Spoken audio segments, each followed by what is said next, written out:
living with narcolepsy. How do you feel today? Did you sleep well? How many times in a day do you say, "I'm tired"? Let's take a short walk in the shoes of the weary. Have you ever stayed awake for 24 hours? Perhaps because of a deadline, or you've been travelling.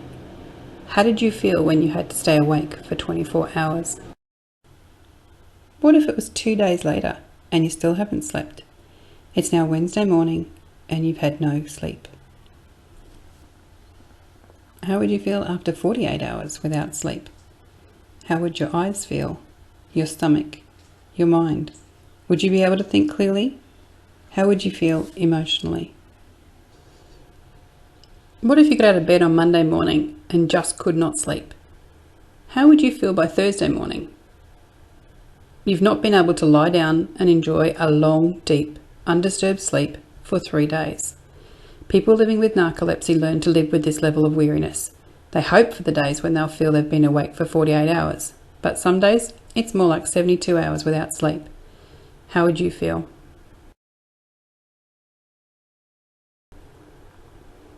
Narcolepsy is a lifetime of feeling like you've been awake for 48 to 72 hours. It's a disorder of the nervous system, causing excessive daytime sleepiness, often falling asleep involuntarily multiple times each day, even after an average length nighttime sleep, often not realizing you've been asleep and in front of others. You also have fragmented nighttime sleep. So how would that impact your life and your work? That level of weariness impacts your emotions. If you were that tired all the time, do you think you could feel the extremes of emotion? Happiness, sadness, anger, surprise? Would it impact your inclination to laugh out loud? What if feeling any of these strong emotions led to the muscles in your face weakening, your speech slurring, so that you looked drunk or drug affected? Or your legs get weak, and your knees give out, and you end up on the ground unable to move, but conscious. It doesn't last long, but it can be very distressing. This is cataplexy. The muscles fall asleep, but the person stays conscious. Sadly, many people living with narcolepsy also have cataplexy.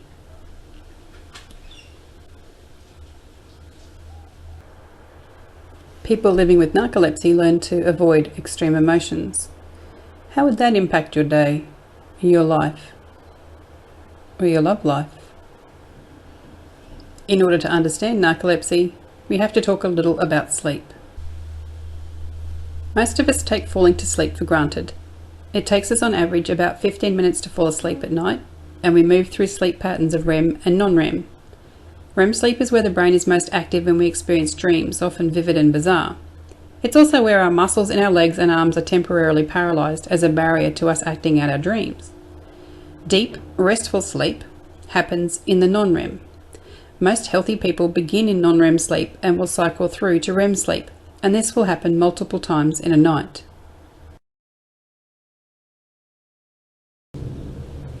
However, people living with narcolepsy fall asleep quickly and transition quickly into REM. They fall asleep multiple times, night and day, sometimes in front of people.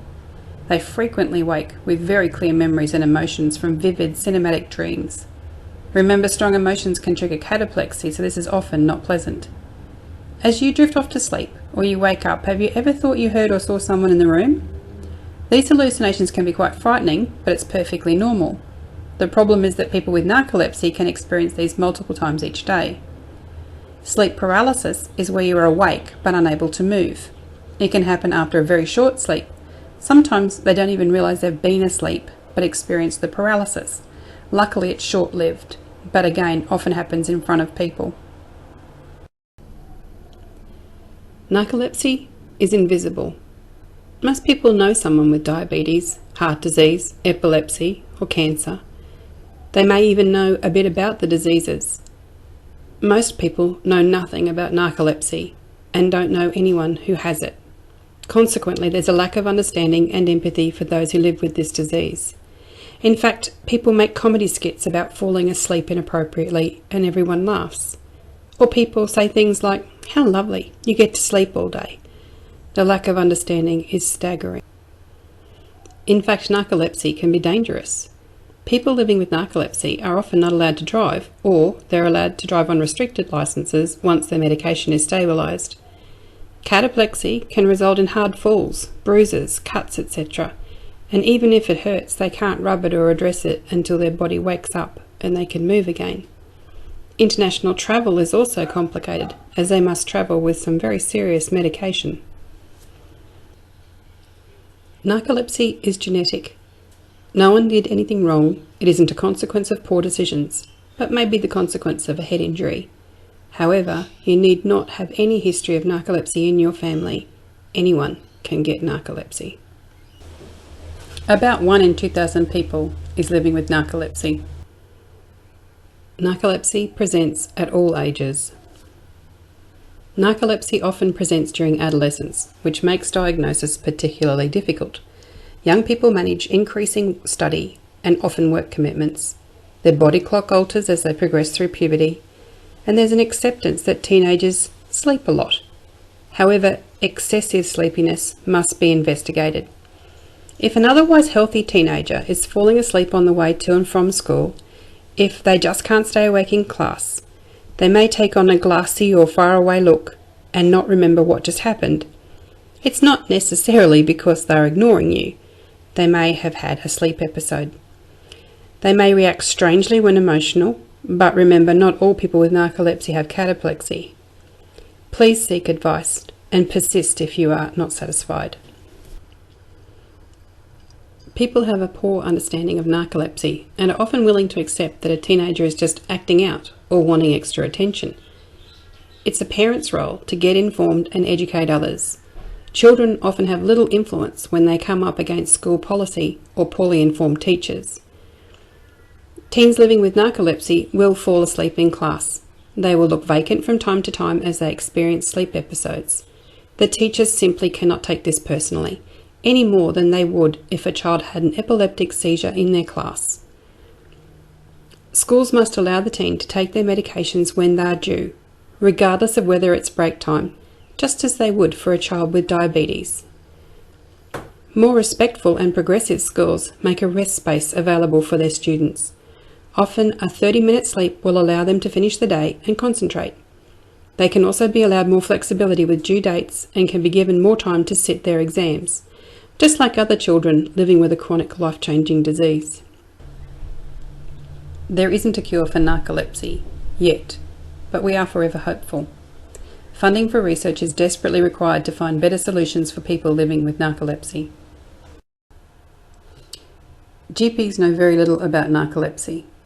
As people present with chronic tiredness, inability to finish tasks, lack of energy and difficulty with strong emotions, they are often misdiagnosed with mental health issues. Only persistence and frustration keeps people coming back to the GP until they can get a referral to a specialist and the correct testing. Narcolepsy is experienced in different ways by different people. Narcolepsy is difficult to live with.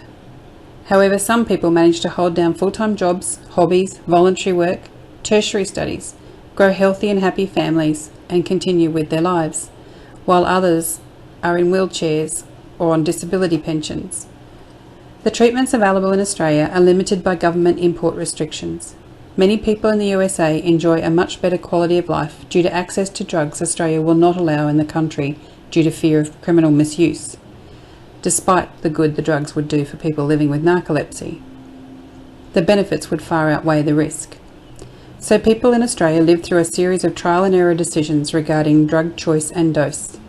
There are very few specialists trained in the treatment of narcolepsy in Australia, and very few general practitioners understand the disorder.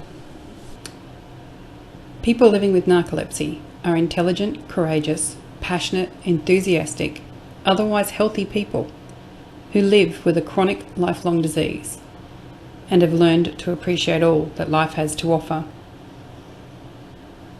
People living with narcolepsy are just like you. They're mothers, fathers, brothers, sisters, students, solicitors, journalists. They're even personal trainers.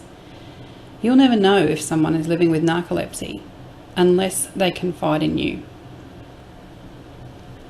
If someone does tell you they're living with narcolepsy, what will you do?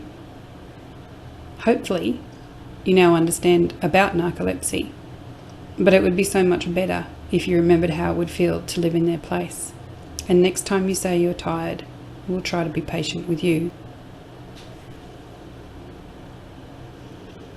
Be grateful every day for restful sleep, waking up refreshed, for the energy to enjoy exercise and play, let 3 p.m. flat spots pass, for laughter and tears. And look for the opportunity to give someone living with narcolepsy a chance. They deserve it.